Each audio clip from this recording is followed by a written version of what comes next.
Coming up on This Week in Radio Tech, we've got a Canadian with us. Yes, he's polite. He says hoos and a boot. And he's in radio. Tyler Everett from Pippin Technical Services is with us on This Week in Radio Tech, and we're going to find out about everything Canadian radio, including what it means to say Bob's your uncle on TWiRT. This Week in Radio Tech is brought to you by Broadcasters General Store with outstanding service, saving, and support online at bgs.cc. By the new Ruby console from Lavo. See Lavo in your future at lavo.com/TWiRT. And by the Telos Alliance, shaping the future of audio, inspiring you to create the most exciting and engaging audio experiences imaginable. Visit telosalliance.com/opt-in. Welcome into This Week in Radio Tech, the show where we talk about everything from the microphone to the light bulb at the top of the tower. And we've got to have a fun show. I just can't wait to get into the meat and potatoes of this show, because it's going to be fun. Hi, I'm Kirk Harnack, your host for This Week in Radio Tech. It's our 405th show. Amazing. I know I say that every show, but I just can't believe we're still here talking about radio technology. And I'll tell you what, in the coming weeks, we've got some more exciting shows for you. Probably none better than this one, but we're going to be hearing from people like Paul Schulens, and he's going to talk about drones and radio engineering and remote control and all that. We're going to have Steve Michaels is going to be with us. He's on both sides of the microphone, does engineering, and he's on the air as well. And we've got a special guest coming up. I don't know when, because I've got to go see him, but we've got Bobby Ellerby as a guest. And Bobby has been in radio for years, but he's also the voice of a cartoon character on television, on Adult Swim.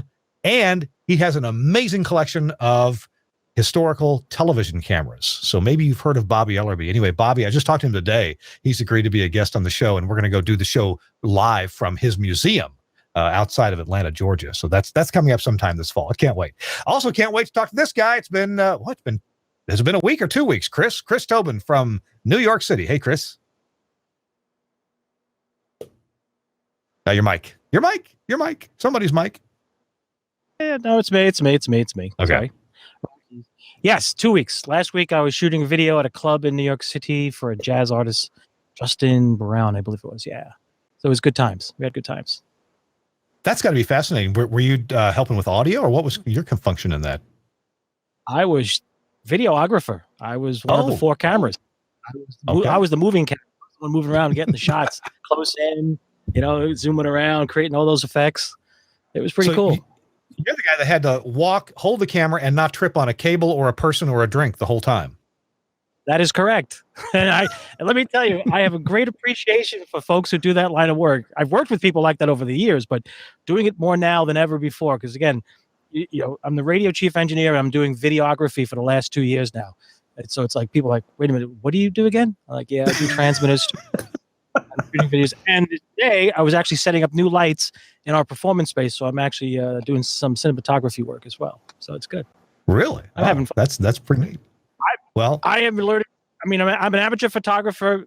I enjoy photography. I've done it for years, but now I am like really going at it, learning the understanding the lights and how it works, everything about the physics. It's great. It's pretty cool, actually. I think photography does work in well with a lot of radio engineers, because radio engineers, understand the physical world that we live in, especially as it refers to acoustics. And you just add to your knowledge, just, up the wavelength. You're dealing with light and all the ways to capture light and capture people and kind of make them look good. So I think we kind of fit right in. Some things to learn, but there's stuff, we fit in. Yeah, no, it's great stuff. All right. So our guest today, and I'm so glad he's here. I've known this gentleman for years, probably 17 or 18 years or so.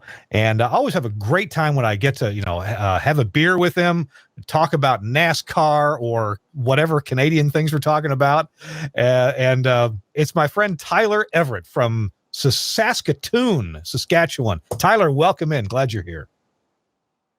NASCAR is a very American thing, but I've always said that I'm probably the world's worst Canadian. So that sounds fine to me, Canadian NASCAR. Actually, but with that said, NASCAR was here last night, so it is somewhat of a Canadian thing too. We do have a NASCAR series up here in Canada, and they were here in Saskatoon last night. So I didn't go, but I heard it was a great race. Tyler, it's been I've thought about having you on the show before, and But I usually think of you in the role of sales of broadcast equipment, and that's a cool thing because you can inform us engineers about what's cool, what's hot, and I hope you'll do some of that during the show. But I've never gotten to visit you up there in Saskatoon. You've invited me, but I haven't been able to get up there yet. And you guys run a company called Pippin Technical Services, and it's just that. It's technical services. Why don't you give us, the elevator speech about Pippin Technical, what you guys do, and then we'll get into a deeper conversation in just a few minutes. Sure. It's funny because, when I live up here in Saskatoon, you get people ask you, what do you do for a living? And I try to give them the short version. I always say, we build radio stations for a living. And this area is agriculture, oil, mining.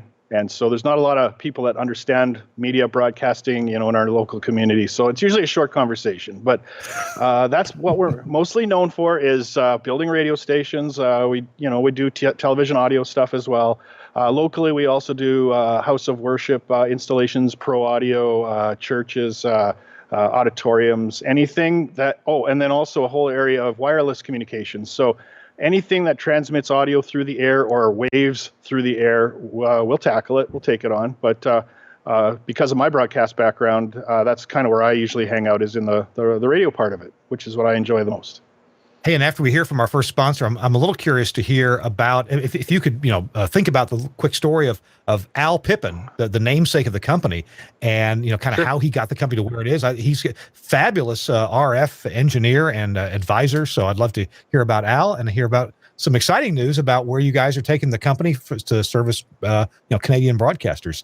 So there's a lot to talk about, and I'm excited to do it. Our show, This Week in Radio Tech, is brought to you in part by our friends at the Telos Alliance, and an amazing product. I was just emailing with some of our colleagues today.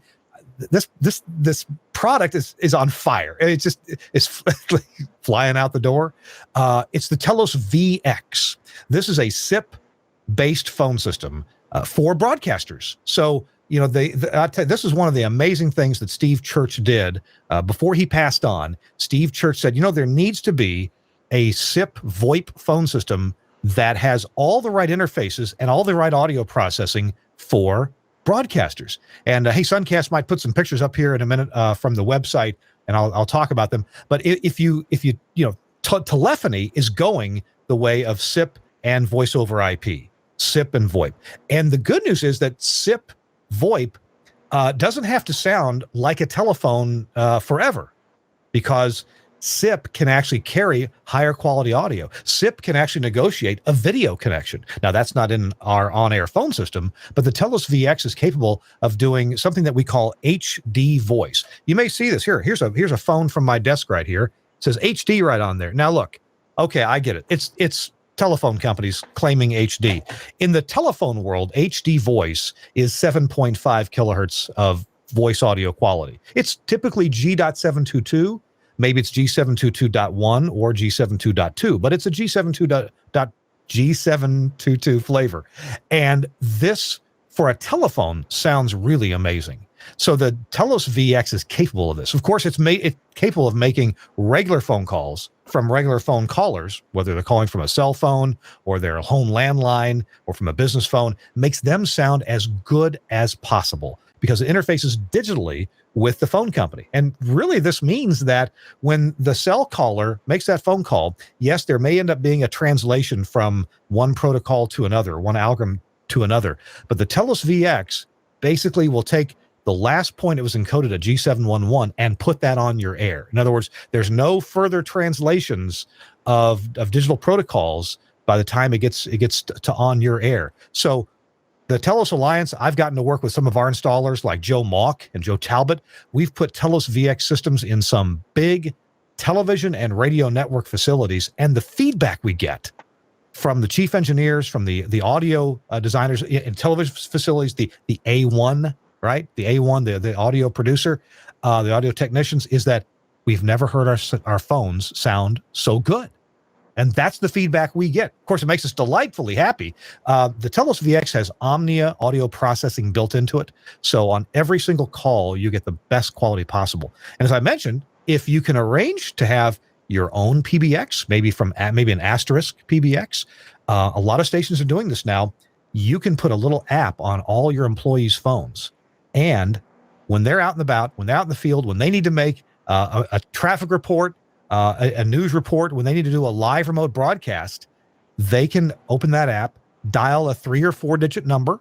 In other words, dial an extension on your phone system, have it ring in the control room, and put them on the air. Oh my goodness, you've got G722 quality from the palm of their hand at the scene onto your air. And it sounds amazing. No, it's not 20 kilohertz audio. It's 7.5. But, you know, for voice, it is just amazing. And you're going to think, whoa, this is a phone? Yeah.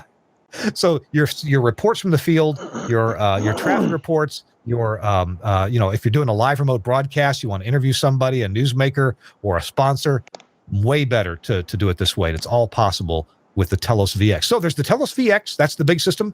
There's the Telos VX Prime, which is meant for stations that have maybe 2 or 3 studios, maybe 4 studios. You use the VX Prime. They all use the Telos VSets. They can all use any of the phone controllers that are built into our current crop of consoles, whether it's the IQ or the Radius or the VSet or the Fusion or the Element. It can use all those things. Even the IP tablet can control the Telos VX system. So you got to try this thing out. You got to check it out. If you're thinking of replacing a phone system in one room, think about it for your whole station and lower your costs by getting rid of those POTS lines, get rid of those ISDN lines, and go with SIP VoIP services from lots of different providers. And we can help you out with that too. All right. Thanks a lot to Telos and the Telos VX. Check it out at telosalliance.com and look for the Telos VX. I am a huge believer in that. And it's got other uses too. I just can't go into all of them right now. All right. We're back here with Chris Tobin in Newark, New Jersey, and Tyler Everett from Saskatoon. Tyler, why are you guys in Saskatoon? Well, I know why I'm in Saskatoon. My parents moved here a long time ago. Great question. We get that a lot, and it all goes back to the name on the door, Al Pippin. And Al started out years ago. He was a huge RF fan. He's been ham operating forever. And at some point in time, he got a chance to build an AM site for somebody or rebuild a site. It was out in Wainwright, Alberta, I believe was his first one. And then after that was Rosetown, Saskatchewan, and a couple of other areas. And he went from managing the AV department at the University of Saskatchewan to moonlighting. And then, you know how it works. Sometimes the moonlighting takes over. And he started a technical services company focused very heavily on the RF part. And so Al gained a lot of popularity and fame through his ability to do P&M work at transmitter sites on AM sites. And then as the years went by, you know, they rolled out more and more products and services. We were very well known at the earlier years for our Scott Studios. We were the dealer for Scott Studios in Canada. Bruce Wilkinson came aboard at that time and did a lot of that kind of work. So now they had a bit of a balance between RF and some of the studio stuff. Gord Irvin was brought in early on as well. Again, really, really good at the RF stuff. I still think he's probably one of the best RF plumbers in this country. He can do it quick, he's accurate, and he knows his stuff really well. So it's just happenstances to why we're here, but I think it's a good place for us to be. It's centrally located. It's not in the middle of nowhere, but we can see it from here. So, you know, but we do have an airport, so we can get just about anywhere we need to be. So so Al Pippin started this company, and you said he built an AM station, and it kind of went from there. It seems like a few years ago, maybe 15, 18 years ago, we were talking about some really big projects that Al was involved in consulting. And I mean, you know, I don't know if they were candelabra structures, but, you know, multiple TV stations or FM stations on the same tower, you know, just kind of big stuff. And Al was involved in helping them, you know, specify all the parts, all the plumbing, the tower itself, and all the RF stuff. So it seems like that's really was what Al loved to do. He loved that RF part. And I'm using it past tense. And in just a minute, I'm going to give you a chance to, you know, kind of finish up about talking about Al and him running and starting the company and growing it to what it is today. And then some recent news that you guys have. And then we'll get on to some Canadian technical stuff. So you kind of finish up about Al, if you would. Sure. Yeah, no, the biggest job I heard early on for Al was Langley, BC. They did some work out there, and he's also been very close with our CBC up here in Canada and done a lot of work with them. And then, the FM stuff started coming along. He did a large project in Calgary with a master FM. His son has a tower company, so they put up a big tower in Calgary, Alberta, moved a lot of tenants into it. Locally, we've got several FMs on a tower, master FMs, combiners. You're right, he loves that stuff. He's put his mark on many, many areas of our country, even way out in the Maritimes. Halifax has a large master FM orchestrated by Al. And those are just the ones that come to my mind right off the top of my head, because I know I was supposed to be thinking about this when you were doing that VX thing, but I got so caught up in what you were talking about that I realized, I'm not supposed to be watching this. But no, Al has done very well for himself, and I can't think there'd be anyone in our industry, especially the technical side, who's not heard the name or dealt with Al in some way. Gotcha. So, hey, Chris, in the States, there are several consulting engineers who have been highly involved with New York City projects that you're familiar with. And I'm sure you could pop a couple names off the top of your head, Chris. But Al's kind of like that guy for Canada, or a lot of Canada, since he's had so much interaction with big projects, individual stations plus master antenna projects too. So we're going to get to Canadian. I want to talk about Canadian radio, Canadian broadcasting, and maybe what things are different than we experience here in the U.S. and kind of what's hot and what's not in terms of what stations are doing. But first, Tyler, you've got some very interesting news. I've known Al a long time. He's not getting any younger. And there's been a change there at Pippin Technical. What's that? Yes. Al his involvement has been a little bit less as the days have gone by. And finally, he's made the decision to retire from Pippin Technical. And one of my colleagues here and myself have purchased the company. So effective last week, we're the new owners of Pippin Technical. So we're extremely excited about that. And appreciate the chance to be able to come on here and talk about it a little bit, because I want to make sure people know that the same things that Pippin Technical's been known for over the years, the service, the support, that all continues. I talked about Gord Irvin earlier, one of our great project managers. He's still here. He's still doing what Gord has always been known to do. Dave Ellis is here. Terry is our Axia expert. We're well known for Axia now in Canada. He's still here doing what he does. So the team is all in place. The name is staying the same. It's basically a continuation of the legacy that has been left behind by Al and some of the other people that have been here over the years. So I'd like to kind of move into talking about some technical stuff now. And I think you and Chris Tobin will find an enormous amount of agreement on your practices at Pippin Technical. Because it surprised me, and I think it's just delightful what you guys do as a sales company, but also as a company that provides a very complete service, including documentation with a system, whether it's an automation system or an audio console routing distribution system, or I'm guessing an RF system, or even a business phone system. So I think you guys can supply that too. Your level of documentation, to me, is crazy in a good way. Can you talk about the service that you provide, and maybe how what you guys do, how it helps you, how it helps the customer? And I would think that contract engineers and full-time engineers ought to take note as to what you guys do in terms of documenting what goes in, so it can be much more easily fixed later on. So you want us to give up all our secrets, is what you're saying? Sure. Why not? It's good. It's good. It's GEP. It's good engineering practice, right? No, I'm happy to share. There are no secrets around here, and it's all common sense stuff. And it goes back to, why are you from where you're from? And there's Canadians know, like, Saskatchewan is the place you fly over when you're getting to Alberta from out east somewhere. But everyone that I know that's from here that has moved on to other places, it's always known Saskatchewan people, hardworking people. I think we all work hard and do what we need to do.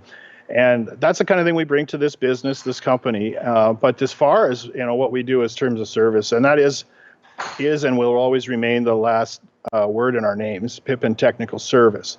And so whenever we do a project, we never truly leave. We're on site when we're there. When we're done, we may physically leave, but we never consider any project fully finished and ever.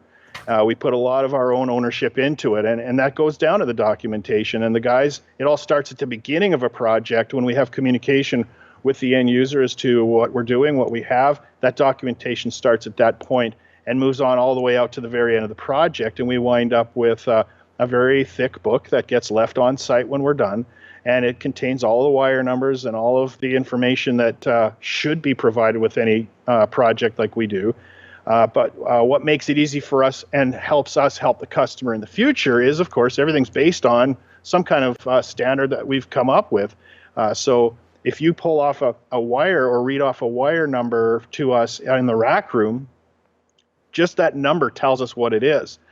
So with X nodes, we have an IP scheme that we use, and then a channel numbering scheme that we use, and then those numbers translate to the wire numbers, so that if you pull off wire number 1013, for example, we know that's a program output to a processor or something along those lines. So that's something that we're willing to share if people want to use it, so that if they ever want to call us, they can make use of the standards that we've put in place. And it, of course, makes it really simple for our staff to be able to help support people when they're out there.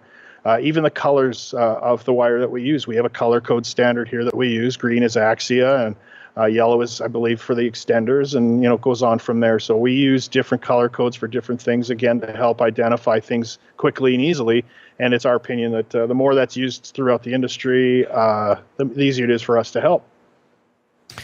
Do your customers ever push back maybe on your pricing because you guys really do know how to take care of them? I mean, 5 years, you get done with the project, and 5 years down the road, they have a problem, they can call you, and you can tell them probably more about their system than they know.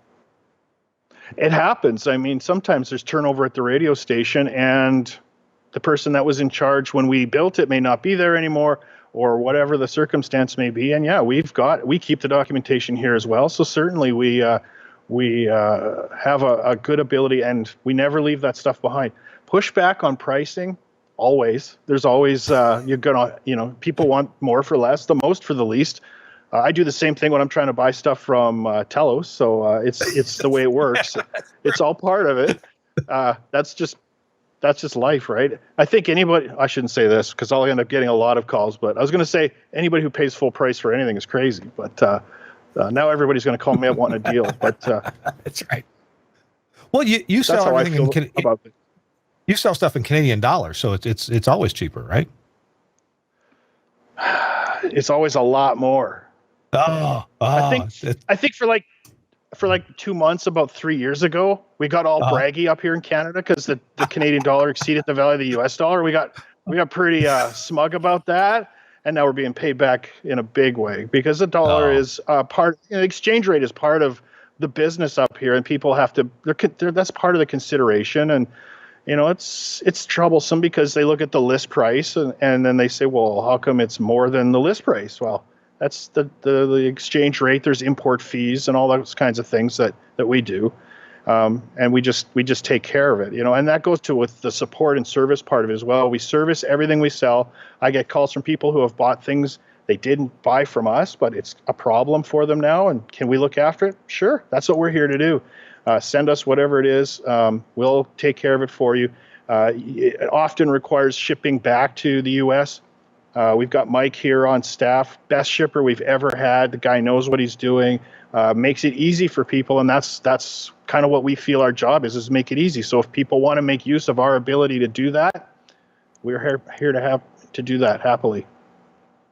So I'm curious to know, and maybe Chris Tobin has had some experience in Canada. I don't know. I'd like to know what if you walked into a Canadian radio station, what if anything would you find different than a U.S. radio station?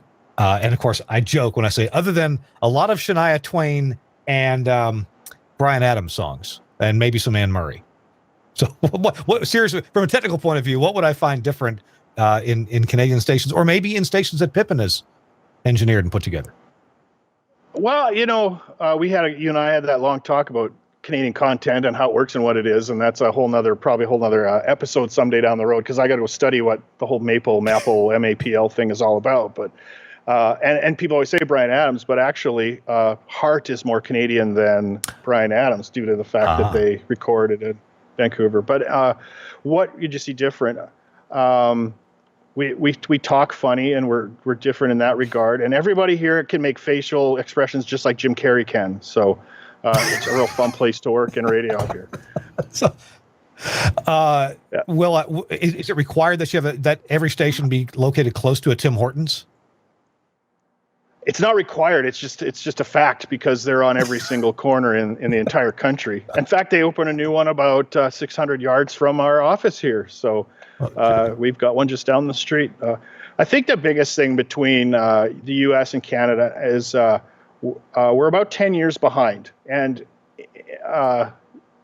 in many ways, the way I mean, I guess, is I think our staffing levels are a little higher.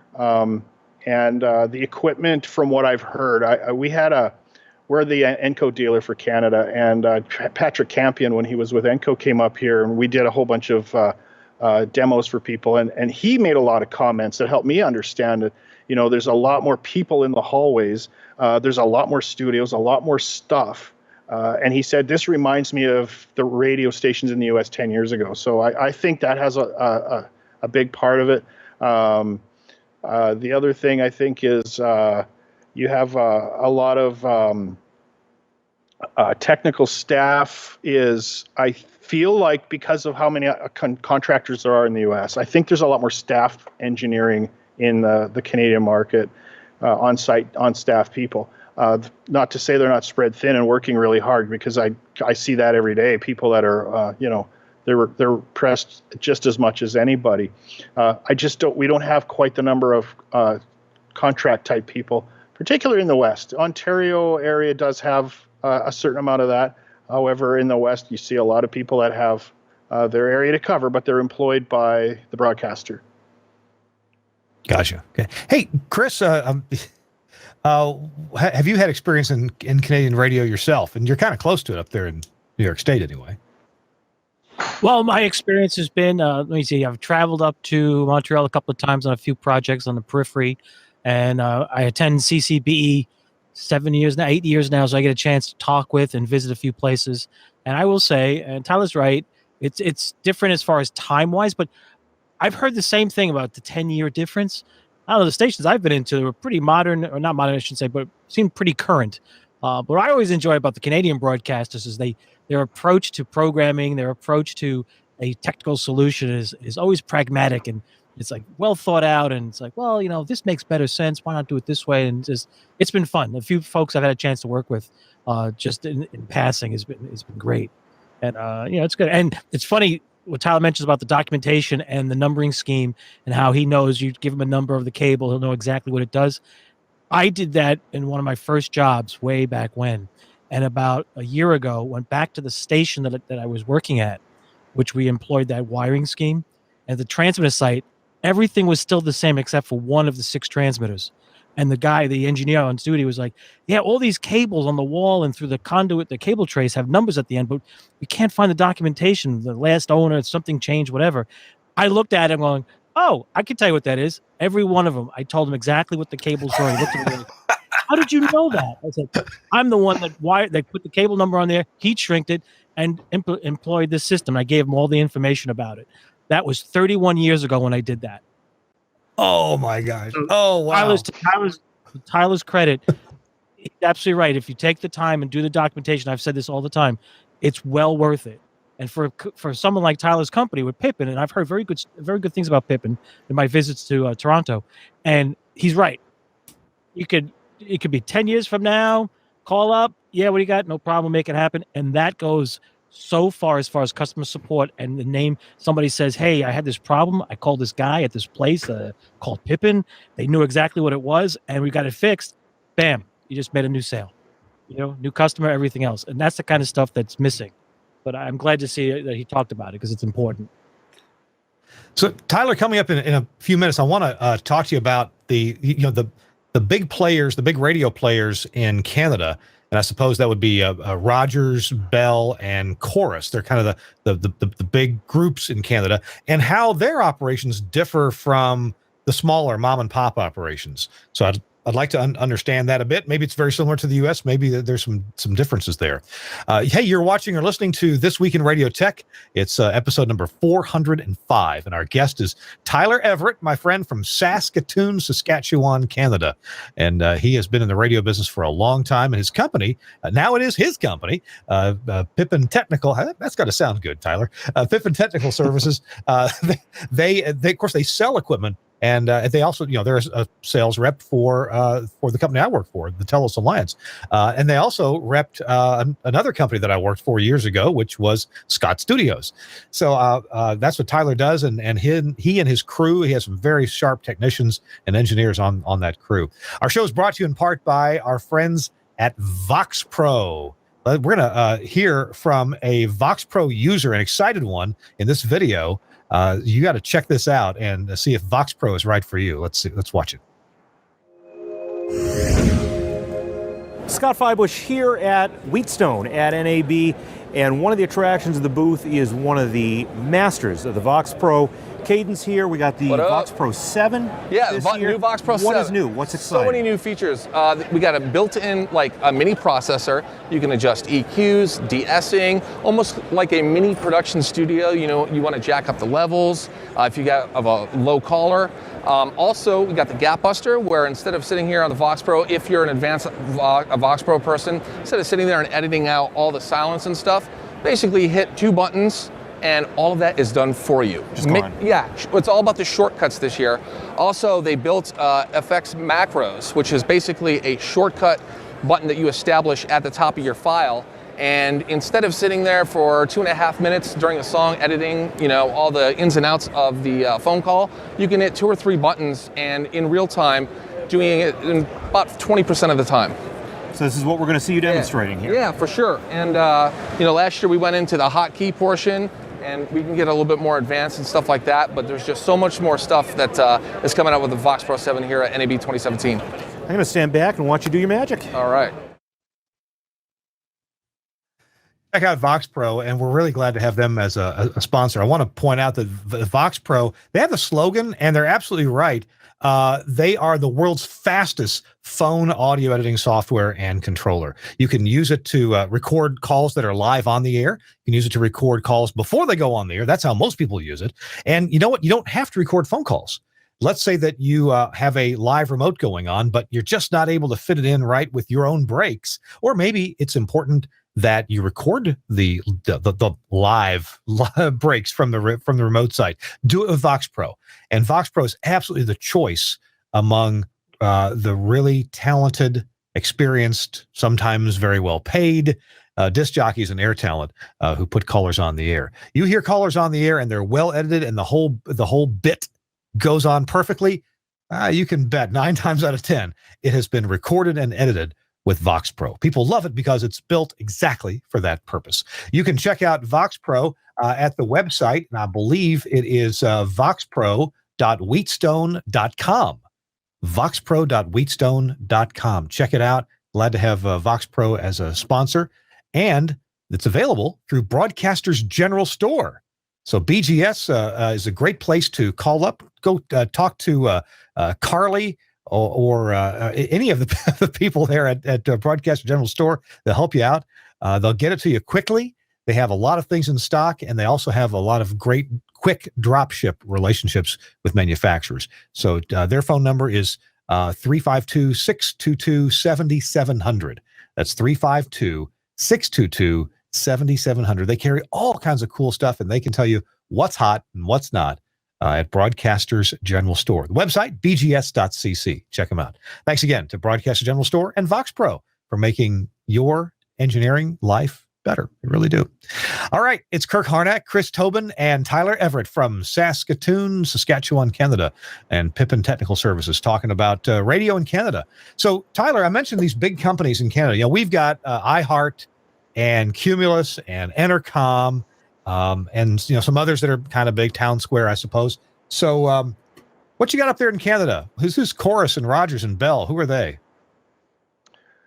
Those are the big players, as you mentioned. Bell Media had a great conversation with ULM at Bell just a couple of days ago, talking about how the evolution of Bell Media as a telecommunications company, getting into the television business by picking up various properties, the radio business by picking up many, many properties, and how they've evolved into a media company, and a little insight as to their future and everything else. Very interesting. What's interesting about Bell, and you can say this about Rogers, the other large player, is that they own a lot of infrastructure in our country as well. Bell is a telephone company, so they've got, in fact, a lot of guys call them Bell lines out east, out east being the Ontario area, because that's where they're centered or where they were born. So big infrastructure providers and big infrastructure owners. Rogers as well has a huge cellular network. And they've also are a giant media company with many different aspects. They're in magazines, they've got television, they've got specialty channels, they've got over the air. So they're very well entrenched. And Chorus, through various different acquisitions and mergers and these sorts of things, are right up there with them as well. So 3 very large players with a footprint right across this country and multiple different types of ways of reaching the eyes and the ears of the Canadian population.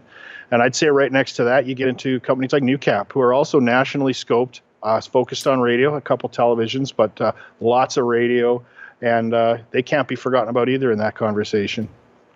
Well, I think NewCap was probably one of the first companies to install audio over IP studios. Isn't that right? West Edmonton Mall, about 2004. I'm just kind of guessing. I've checked my notes, but it was very early on, very early in our relationship with the Telos Alliance, and Axia was our first installation, and it was exciting at that time because a broadcaster was putting their studios in a shopping mall. And not just any shopping mall, the West Edmonton Mall, the biggest mall, at least in Canada, a very large area, very well known, and obviously very high profile. So obviously important one for the broadcaster and, for us to get a chance to be involved. And so they put these storefront studios, people can walk by and see people on the air and do their craft. So it was an exciting time. And yes, that was back when I consider the concept of audio over IP to be magic. I mean, you got to remember that we didn't even have things like smartphones. I don't think I was even carrying a phone at all at that point, because I just come off being an on-call engineer for 10 years, and I was happy to not have any phone at all for a while. And that would be unthinkable today. So when you consider technologically where we were when that went in, it's just unbelievable. And that outfit is still running that same equipment today. They're still using the same surfaces and original nodes and such. They've grown it, but the heart and soul of that original installation is still there. Tyler, how are we going to make any money if they're still using the same stuff, 14 years later? That's a great question. I rely on the CRTC to continue to churn out licenses everywhere and be more like America, where there's a radio station for every person. Speaking of CRTC and licenses, so we heard about these big companies, Bell, Rogers, Chorus, maybe NewCap, and it seems like one of your customers was doing a huge project where they're going to be able to connect all of their stations across the country on a private IP network to share audio, to share, I guess, sporting events or morning shows, whatever they want to share. That seems like a pretty cool project to hook all these stations together with high quality audio live. A great brainchild that actually came. I went back and again a conversation with Dave Simon here just a couple of days ago about the ability to consolidate all of your content in one place and make it available at any radio station in the country. Kind of a television-like model in a lot of ways. And, when you look at these media companies that own multiple different types of properties, it makes sense that they would take some of these concepts from other areas and move them into radio. And so, we're in a partnership in a project with a company right now, nationally scoped. And that's exactly what they're trying to do, or that's what they are doing, is they're going to be able to basically put any studio on the air anywhere else in the country using IP-based technology. How would, if I went into a small, mom and pop size station, or maybe one of your stations right there in Saskatoon, how would that compare with mom and pop stations in the U.S., or would I find some fundamental differences? I was actually hoping you were going to ask if it's different at a smaller outfit, a smaller radio station in Canada versus a really large station in Canada. To that, I would say not much different, actually. And that goes to the scalability of audio over IP products. The same, and I tell people this, that when they're in a smaller market, the same stuff we're putting in here, it's the same stuff that's in the top billing stations in the country. It scales so well. It's not out of reach for anybody. We here in Saskatchewan have a northern native network of radio stations, at least 80 some odd radio stations in the northern part of our province, where the Indigenous population is still quite large, and they all have their own small community stations. They're using the same technology that we have installed in Calgary, Edmonton, Toronto, all over the country. For the big cities, they're all using the same products. It's just scale, and I think that type of thing would apply to anywhere in the United States or anywhere. The time has come where the same kinds of things that you use in a very large market are available to everybody. The cost is there. That's part of how our business model works. We don't spend as much time on site because the installation of these products is a lot quicker and easier. So you're putting your money towards the capabilities of the system and not the labor that it takes to put them in and make them work. That's a really great point. I'm glad you mentioned that, Chris Tobin. I guess that's kind of passed by my notice, but when Tyler brings this out, that audio over IP technology has enabled small stations like mine, and some of them are really small, to have essentially the same technology and the same audio quality as stations there in New York City or in Newark, where you are. What do you say to that? Oh, absolutely. It's absolutely true. The best part about the audio over IP concept, everything, all the companies and all the products, is you now are on a playing field that's equal or level. And now the only thing you have to make sure is you got content that's worth listening to or watching. Yeah. But the infrastructure, everybody's the same. So you don't have to argue that, hey, I've got a Pacific Recorder PRNA, but my guy across the street's got Ward Beck, and the other guy's got a McCurdy. I think they're doing better because they got a McCurdy and the blue collared console. Doesn't matter anymore. It's audio over IP to whoever you have. You have the same workflow you can now create, and the difference is what you put in the pipeline. So Tyler, that's a great point. I'm glad you brought that up. The AoIP, because of its fairly low cost, sure has been an equalizer. And like Chris said, yeah, it was only the big city stations typically in the U.S. that had PR&E consoles, and yeah, they were great. And stations that I worked at or owned, we were lucky to have. I won't mention any names, but I think we were lucky to have those cheap consoles that broke a lot and acted more like radios in the presence of a transmitter. What about audio processing in Canada? I've been to Toronto and Montreal, and it seemed to me that those were pretty competitive markets, like New York City and other big towns. What do you see across Canada in terms of audio processing? It's one of my favorite topics. I love processing. I'm not the greatest at it. I love it though because it's where the art and science of what we do come together, and this is where an area where we can really use some of our creativity, to put that signature on our radio station. I've always somewhat admired the U.S. because they have so many really passionate processing people, and a lot of them go on to make their own products and turn them into their own companies. And I find these to be some of the people I admire the most. And Frank Foti is the first name that comes to mind.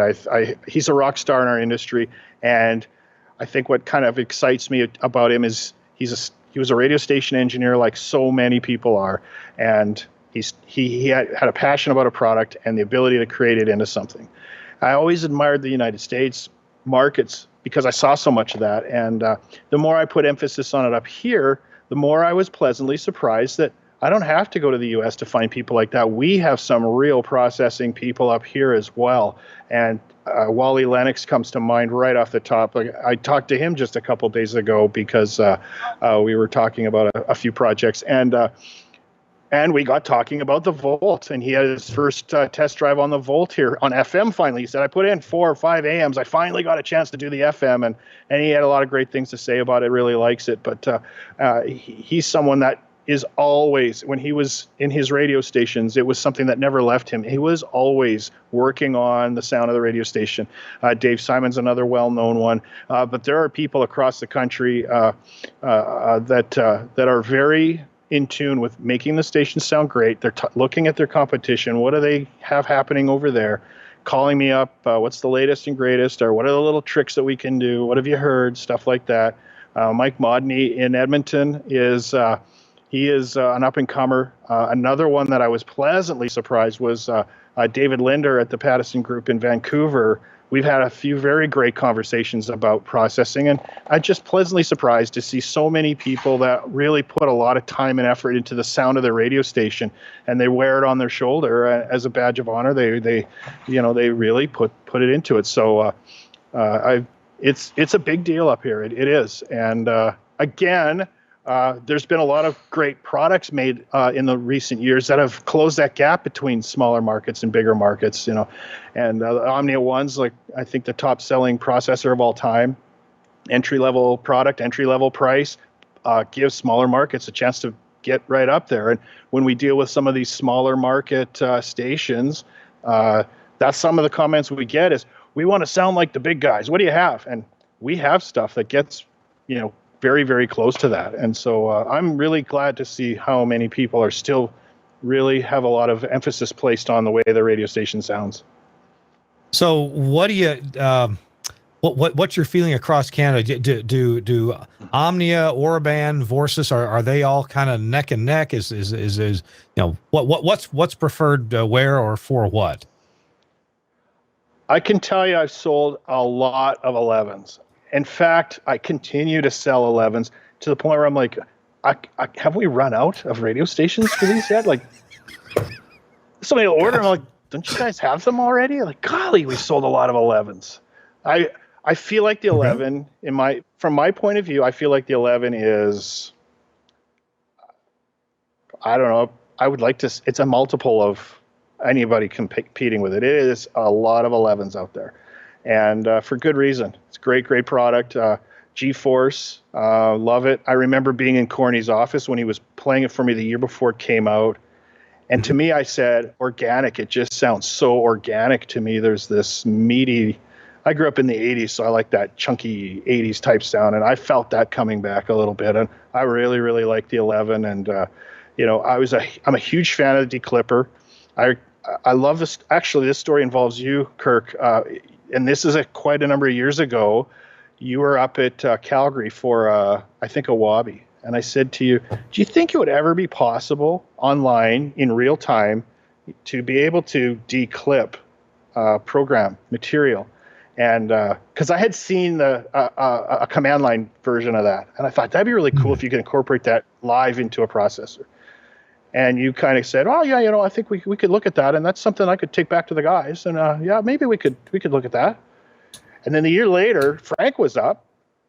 And I mentioned to him at a lunch, we were at a awards luncheon or something along those lines. And Frank did the look up chin thing and kind of said, yeah, maybe, yeah. Yeah. And then kind of just, that was really the end of it. And then it was a year later, it came out. So I feel like you guys are already onto that idea. And, but I've always been a real fan of being able to take something that's gone and actually bring it back. That's like bringing something back from the dead. I mean, isn't that the dream of everybody since the beginning of time, is to bring something back from the dead? That declipper kind of does that. So, conceptually, I think it's a great product and a great idea. So to have those kinds of tools built into the processors that we sell, I think it's really excellent. Well, good. Well, thanks. I appreciate it. Chris, what are your thoughts? And to me, yeah, the declipper and then Leif Claeson's undo technology is pretty amazing. We're using that at all of our stations, and I really think it cleans things up and makes song to song to song, no matter what era they're from, sound more consistent. Chris? Oh yeah, no, Tyler's absolutely right. And I have to say, I have to give a shout out to Dave Simon and Wally Lennox, two gentlemen who I have a pleasure to meet up with every year at CCB, and we talk about stuff. I've learned a few things from the two gentlemen.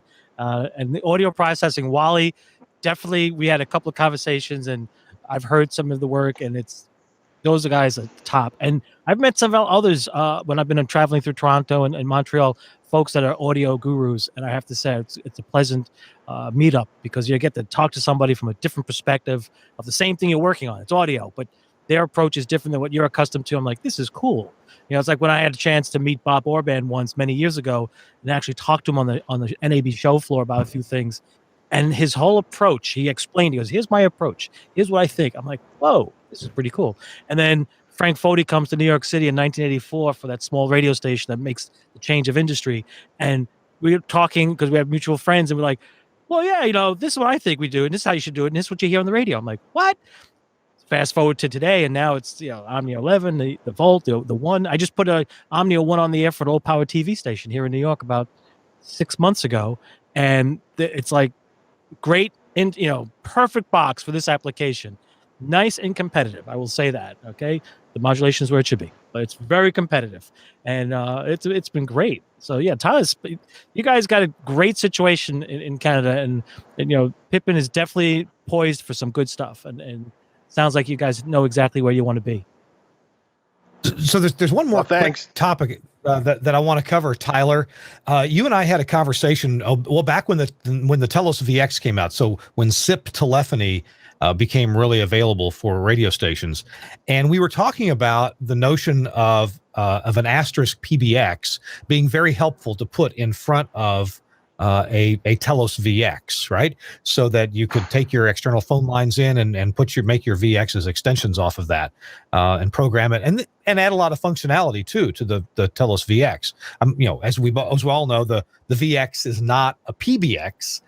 It is a collection of extensions that are SIP extensions with Omnia processing and good hybrid action.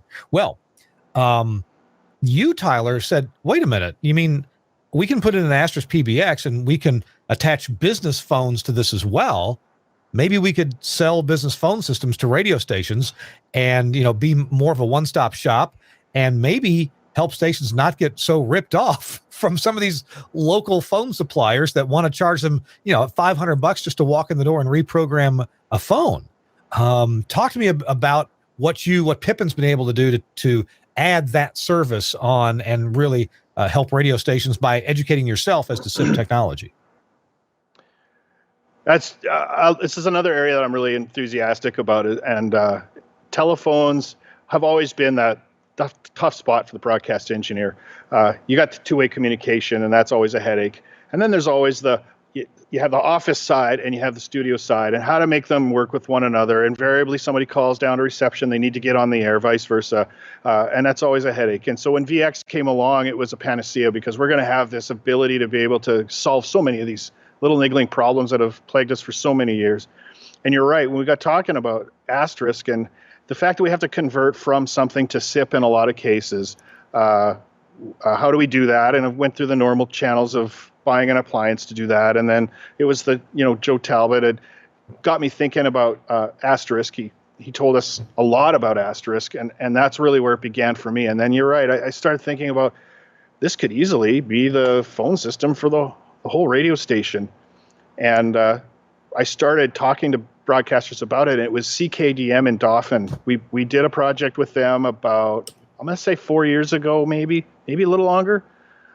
They gave us one of the greatest things I love is the chance to basically be involved right from the beginning to the end, and we were able to convince them early on in this idea that we can actually be your phone provider too, for your offices and everything. We're going to build you everything out, and I give them a lot of credit because they'd put some faith in us, because we didn't really have anything to prove that this would work. They just took our word for it, I guess, and they knew where to find us if it didn't work, I guess. But so we set to building just that, a PBX out of a 4-rack unit computer with some very skookum parts in it, because it's going to run 24/7. And that was the first one we built. And since then, there's almost always a VX server on our bench being built for somebody. NewCap has been putting them in all over the place. They're using them as, they'll call us up and order a server and 25 phones. And that's what they put in and use. And I found a lot of broadcast engineers are getting very well versed in Asterisk themselves. So certainly, as always, we have people here to put it in and help make it work. But I found more and more people are doing it on their own as well. There's several other broadcast companies that they're using Asterisk for everything in their radio station, right from the reception all the way through sales, all the offices, and then of course extending out into their studios. And we've shown them how to, the difference between FXO and FXS and how we make that work. A lot of times, if they don't want to trouble themselves with it, I just say, what do you need for lines here? What's coming in? And I figure out if it's a T1 interface we need or a POTS interface, how many FXO ports, how many FXS ports. We just build it up for them and send it out. And it's a very simple matter to put it in. So very excited about it. And it's just one of the areas our company, we talked a little bit about things we do outside of broadcast. This is something we could easily be doing outside of broadcasting as well. So there's a lot of opportunities there, and that's why we're so excited. But very few VXs leave here without an Asterisk gateway in front of it, and it might just be that conversion box, or it might be a full PBX. We just build it as we need for whatever the specific situation is. So, Tyler, do you have to pick up line 1? Was it me or was it Todd? Oh, maybe it was Todd. I think it was probably Todd. I think it was for Todd. Yeah, I was saying earlier, like. I'm in our warehouse and our shop. This is where we build everything for what we do and everything. And when I was in here, it was pretty busy. And then as soon as people realized what I was doing, everyone took off and left. So it's actually usually at least a few bodies around here this time of day. But I guess Todd's somewhere else waiting for a call. Chris and I have talked a lot about how it really behooves engineers nowadays to learn something about SIP and VoIP because you can be a real hero to your employer, your radio station, your contract facility, and if you an engineer are in the business of recommending or even selling equipment, you can help a radio station reduce its telephony costs a lot. Chris, are New York City stations? I guess they're very involved with SIP and VoIP, and maybe some of the smaller stations that you work with have as well, huh? Oh yeah. No, I've worked with a few folks that. The SIP telephony is in. People are converting, cost savings, flexibility. Even a small state, if you will, medium-sized stations, smaller stations, non-large group stations, if you want, have moved in that direction also. Yeah, the best part of anything IP is understanding the ability to create better workflow, to create better content. And I say this because back in the day when I had my Ward Beck consoles at an all-news radio station, we were very limited in what we could do. When that product came along, or the idea of audio over IP, we looked at several things and said, wait a minute, I could do this, and this. And like, yeah. Oh, we built out a interesting, and Kirk, you know this, the Axia system that we built out and what we did with it. Everyone was like, wait a minute, we can now cover a story at this part of town and do that. I said, yep. You could do that. Yep. And we don't have to worry about that. Nope. And all these things that we learned that we can now do. The news director looked at me and said, I have been wanting to do this kind of coverage for years. We couldn't do it. Now we can. We did a complete presidential election coverage from our network headquarters. We were affiliated with the ABC network. So they offered us 2 of their studios to use for our election night coverage. So, I'm not going to pass that up. We'll be in there. I was able to replicate the entire newsroom, or the anchor positions, 2 anchor positions. So the newsroom software we use is Burley. Okay, Canadian product. And then the other product we use for audio and everything else was the Axia system. I was able to replicate 2 anchor positions as if they were sitting in our newsroom, literally 12 blocks away, and not one hiccup. All IP. If that was, say, years earlier, we would have had to do ISDNs, mixer consoles, Mackie boxes, or whatever you want to call it, or LPBs or something, and all kinds of IFB routes and runs, and hopefully got it right, mix minus creation. I literally had a laptop, and I was remoting into my system, and I could select all the sources and mix minuses as we needed them throughout the night. So you got to think in terms of what you can make happen. So SIP is just the next part of the process. Audio over IP, SIP, bring together. And just like Tyler said, hey, you got a phone system for the studios, but wait a minute, we can extend that out to the business side. Why not have both halves? That's smart thinking. That's the way to look at it. And I'm glad to hear that you guys at Pippin are thinking in those terms, because that's what's going to make you. That's how you're going to survive. Guys, we're going to take one more quick break. And when we come back, as usual, I believe Chris will have a tip of the week. So you'll want to stay tuned for that. And I've got a big question for Tyler. I'm going to ask it now and let him think about the answer that we'll have the answer when we come back. And the question is, that's just burning a hole in my mind, is why do so many Canadians have an uncle named Bob?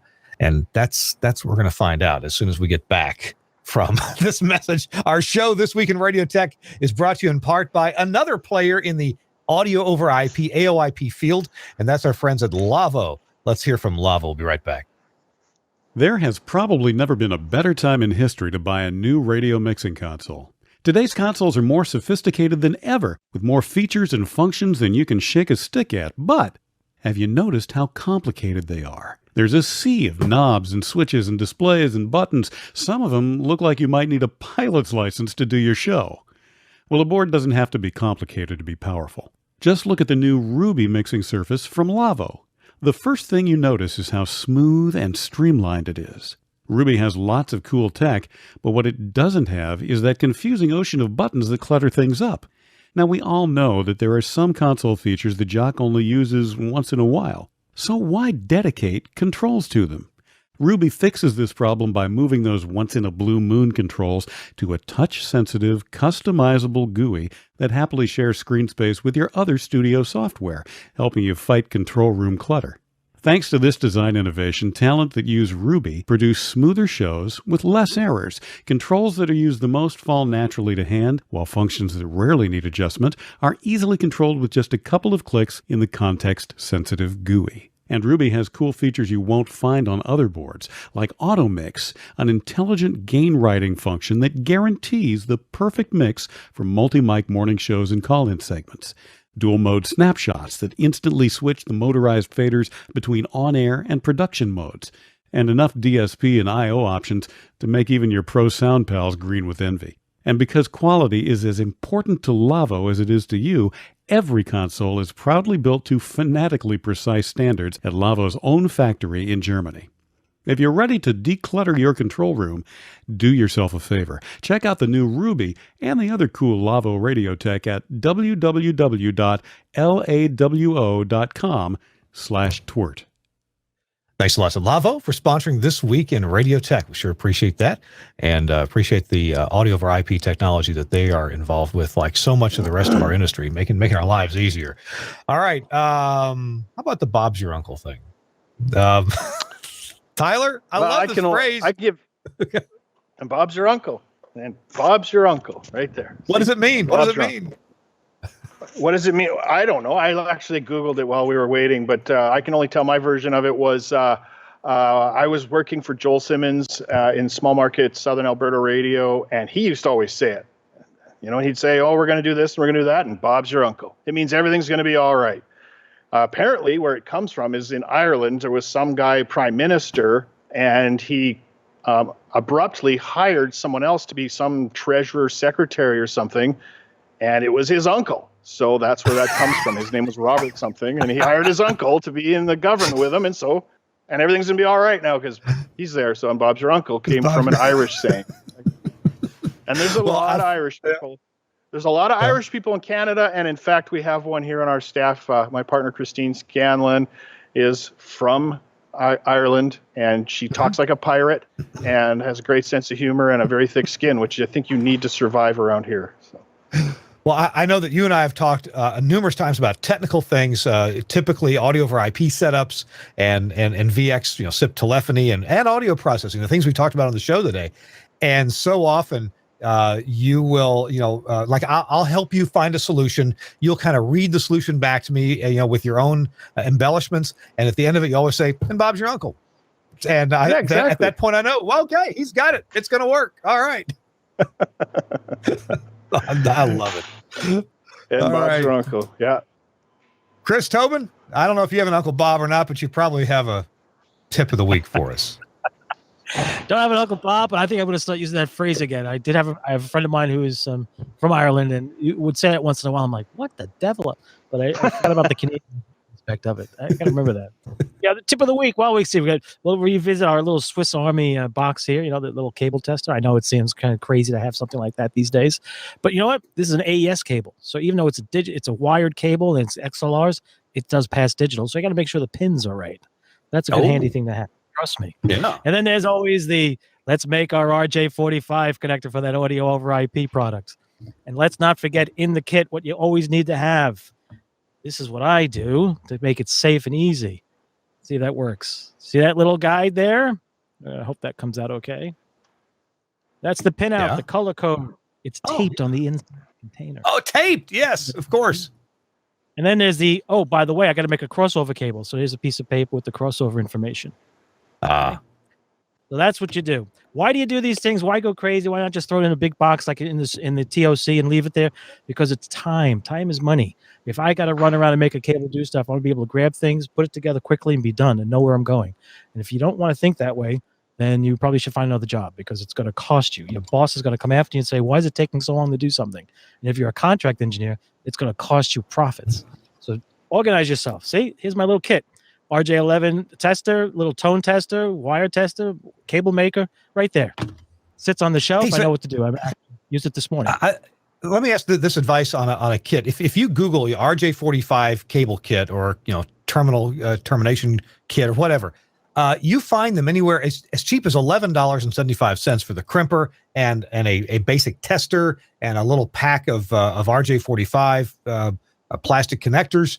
And you find, 10, 11, 12 bucks at the low end. And then you easily can find these kits for $130. Here's one for $204. I saw one. Here's a kit, a whole kit for $436.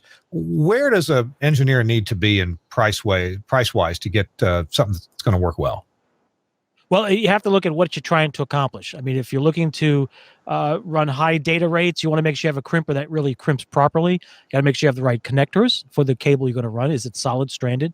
Is it Cat 5e? Is it 6?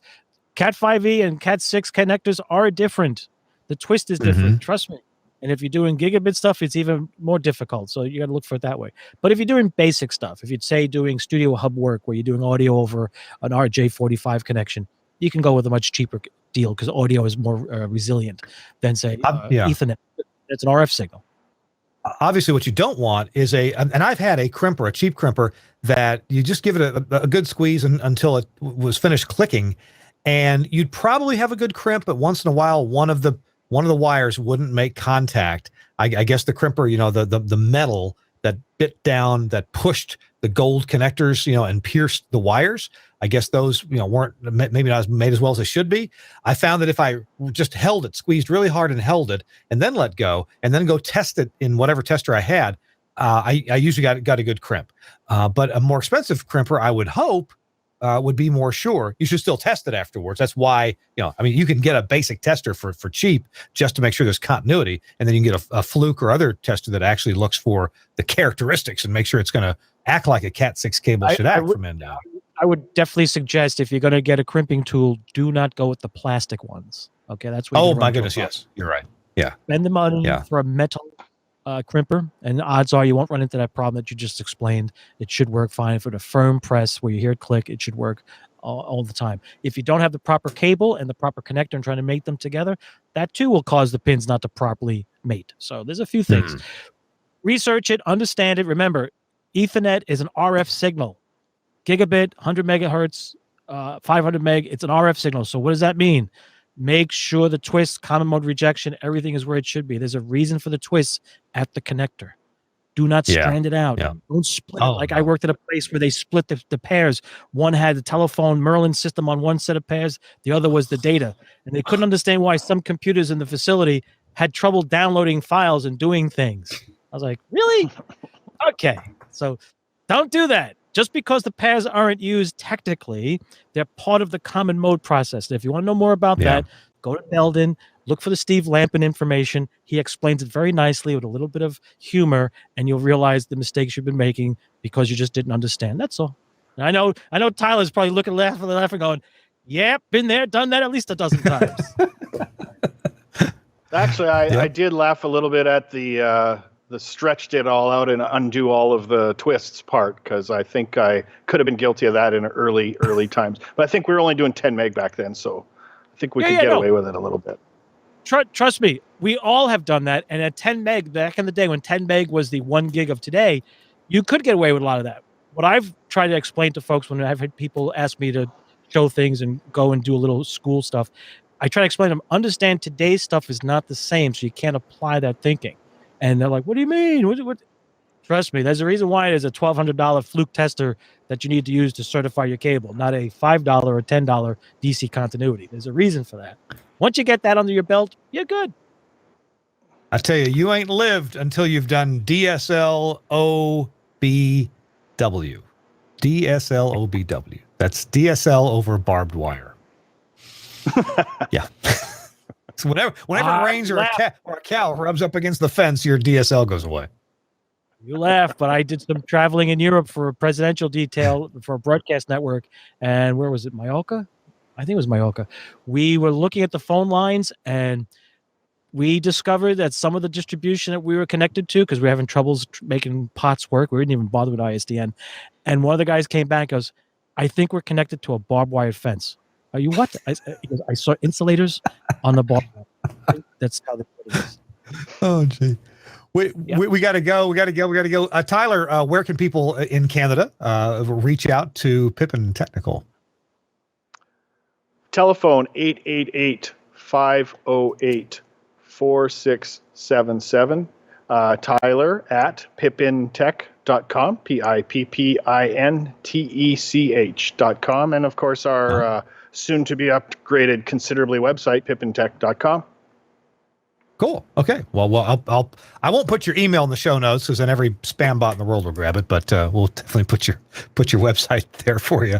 And Thank you. Canadian, if you're in Canada, you got a radio station or a TV station, give Tyler a call. He'll help you out. Good people there. Hey, we got to go. I want to thank Suncast for producing today's show. Thank you so much, Suncast. Appreciate you being there. I want to thank Tyler Everett for joining us from Canada. Hope to get up there to Saskatoon sometime and actually spend some time with you up there. That'd be just awesome. Thank you. Does that mean I get to come back to your show someday? We'll see you in Kingsbridge. Sure, why not? Oh, yeah. I was present for your very first ever video version, number 100. You did it from Toronto. I was there that night. Oh, that's right. That's right. Okay. I have to go back and review that. That's a long time ago. Yeah. And you didn't invite me on. Oh, I did or didn't? Didn't, man. I sat off to the side for the whole thing. Guys, I gotta go. Okay. Hey, our producer's got to go. Let's go. See you next week on This Week in Radio Tech. Bye, everybody.